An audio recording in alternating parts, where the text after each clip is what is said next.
Obamacare is really, I think, the worst thing that has happened in this nation since slavery.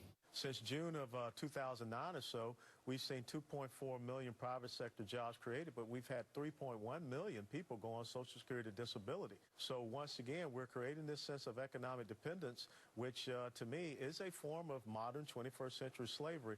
With regard to the idea of whether or not you have a right to health care, you have to realize what that implies. It's not an abstraction. I'm a physician. That means you have a right to come to my house and conscript me. It means you believe in slavery. Basically, once you imply a belief in a right to someone's services, you're basically saying that you believe in slavery. Now, you can have some government. We all need government. Thomas Paine said that government is a necessary evil. What did he mean by that? You have to give up some of your liberty to have government.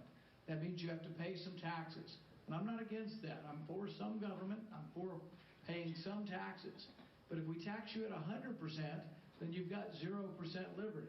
If we tax you at 50%, you're half slave, half free. I frankly would like to see you a little freer and a little more money remaining in your communities so you can create jobs. It's a debate we need to have. The Fifth Circuit Court of Appeals, that's the court for Louisiana, Texas, and Mississippi, actually addressed this issue 60 years ago and said this claim that the income tax is a form of slavery and involuntary servitude is frivolous. There are a few things a judge can say about a case that's stronger than it's frivolous, meaning this is nonsense, go take your drunken conversation back to the bar where it belongs. There's also this idea that, that taxation is such an unbelievable burden on personal liberty, which is what he's saying there, right? You're half slave, half free. Right. But then to turn around and be like, well, we want a 15% flat tax or whatever, so you're 15% slave. I mean, it takes a certain amount of cognitive disassociation to think this is actually tyranny and then talk about how to kind of marginally tinker with the tyranny policy. Well, yes, and Chris, let's keep in mind, we are free because of taxes. The Civil War was won by the North because it had the taxing capacity and borrowing capacity to defeat the traders in the South.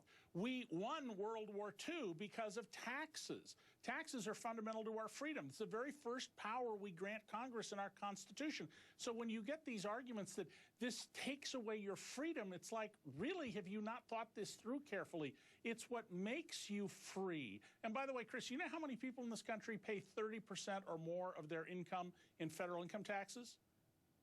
97,000 households in this whole country. Wow. 97,000, and their average rate is 33%, and their average income is $2.7 million.